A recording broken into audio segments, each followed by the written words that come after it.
Irish UFC fighter Conor McGregor has visited the White House where he met with Donald Trump, and he was there for St Patrick's Day, and he insisted that his country is at the cusp of losing its Irishness. The government has long since abandoned the voices of the people of Ireland, and it's high time that America is made aware of what is going on in Ireland. What is going on in Ireland? Especially places like Ireland that's grappling with a surge in immigration, which has led to a housing crisis and increased social tensions.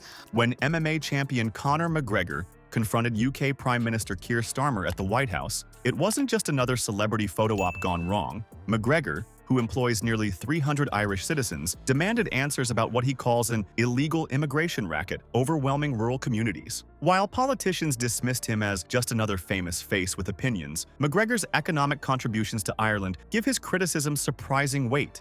Is a fighter who creates hundreds of jobs more connected to ordinary citizens than the politicians elected to represent them? You know, our government has long since abandoned the voices of the people of Ireland, and it's high time that America is made aware of what is going on in Ireland. What is going on in Ireland? I'm here to raise the issues that people of Ireland face, you know, and it'll be music to the people of Ireland's ears, because never on the main stage has the issues the people of Ireland face been spoke. You know, our money is being spent on overseas issues that has nothing to do with the Irish people.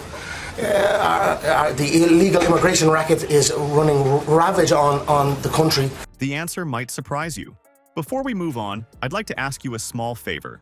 If you appreciate this content, please take a second to like this video and subscribe to the channel.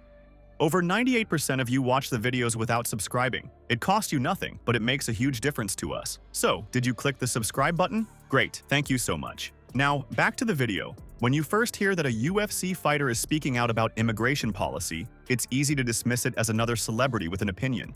But Conor McGregor has something most politicians lack: actual skin in the game. While government officials like Michael Martin rush to paint McGregor as an unqualified outsider, they conveniently ignore a crucial credential: his role as a major employer in Ireland. McGregor didn't mince words when he directly challenged Martin's dismissal. "I am an employer of over 200 people, almost 300 people in the country of Ireland. He's an employer of none," McGregor declared, cutting straight to the heart of his legitimacy argument. This isn't just a fighter throwing punches, it's an entrepreneur questioning why politicians with no direct economic investment get to dictate policies affecting working citizens. The Irish government's immediate and coordinated response speaks volumes. Not only did Martin claim McGregor's views were wrong, but Deputy Premier Simon Harris jumped in to reinforce that McGregor has no mandate to speak for Ireland. This synchronized dismissal suggests something more than mere disagreement. And highlighted, you know, it's also St Patrick's Day, so a little bit of celebrations for sure, and you know, a little bit of learning and listening to Mr. President Trump. There are rural towns in Ireland that have been overrun in one swoop, that have become a minority in one swoop. So issues need to be addressed, and the 40 million Irish Americans, as I said, need to hear this, whose work ethic is inspiring. And all that does to me is highlight the lack of work on my side. So that's it, that's what I'm here for. It hints at genuine concern about McGregor's economic credibility, undermining their authority. What's particularly telling is Martin's insistence that McGregor does not reflect the views of the Irish people. Yet polling data consistently shows growing concern among Irish citizens about immigration policies. When a politician claims citizens don't share concerns that polls show they actually do, who's truly representing Ireland? The elected official ignoring public sentiment, or the businessman acknowledging it? While Martin and his colleagues gather for parliamentary debates, McGregor has built businesses that provide real livelihoods for hundreds of families. His perspective comes not just from headlines, but from witnessing Dublin's transformation firsthand. According to McGregor, the city has shifted dramatically from one of the safest cities in Europe to one of the most dangerous in the past decade.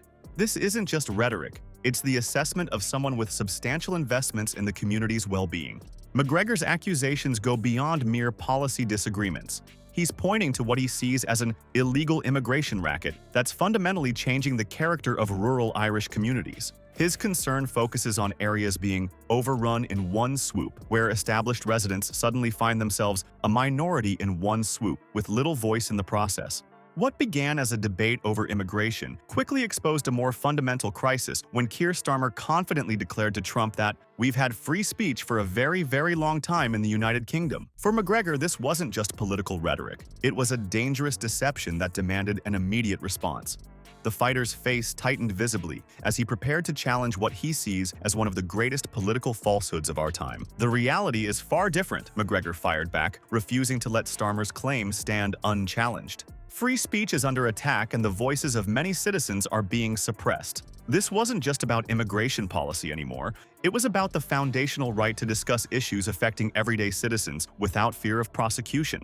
McGregor specifically pointed to Tommy Robinson's current imprisonment as evidence that free speech in the UK exists more in political promises than in practice. We consider America our big sibling, so it's important for Ireland to have be a peaceful, happy, prosperous country for the 40 million Irish Americans to have a place to visit. We couldn't think of a better guest to have with us on St. Patrick's Day. We're both wearing our green. This was not planned, but very festive. And as you know, I'll be having a briefing later at 1 o'clock, so we'll talk more about their meeting later. So we wish for our relationship with the United States to continue, and we wish to be taken care of by the big bro. You know, the United States should look after its little bro, and that's how we feel. "I cannot for the life of me understand why Robinson is locked up right now," McGregor stated, highlighting a case that has become symbolic of growing speech restrictions in Britain. While American citizens enjoy constitutional protection for even controversial speech, UK residents increasingly face legal consequences for expressing views that challenge government narratives, particularly on immigration. What makes McGregor's White House confrontation so significant is his insistence that light is the best disinfectant. This principle strikes at the heart of his critique. When governments suppress discussion about immigration challenges, they prevent citizens from addressing problems that affect their communities. The very topics most urgently needing public discourse become the ones citizens are most afraid to discuss. For McGregor, both Irish and British leadership engage in the same pattern of deliberate misdirection. While they publicly claim to support democratic values like free speech, they simultaneously implement policies that silence dissent, particularly from working-class communities bearing the brunt of rapid demographic changes. These communities watch as their concerns are dismissed as illegitimate or bigoted, while their daily experiences contradict the official narratives.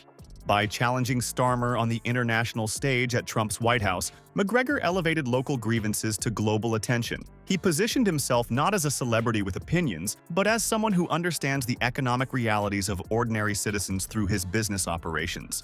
Unlike politicians who speak from theoretical positions, McGregor's critiques emerge from direct engagement with the communities most affected by the policies he criticizes. What we've witnessed in this White House confrontation may signify a fundamental shift in political representation. The ultimate authority to speak for citizens might no longer depend solely on electoral mandates, but on tangible economic contributions to society.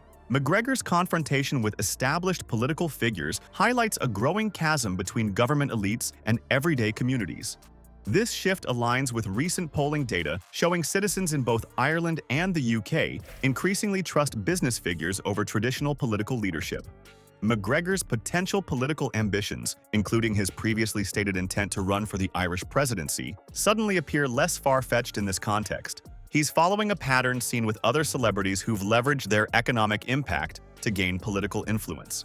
The question now isn't whether McGregor was right to challenge Starmer, but whether his economic credentials provide him with the legitimacy to transform from controversial fighter to genuine political force. The political establishment clearly fears this possibility.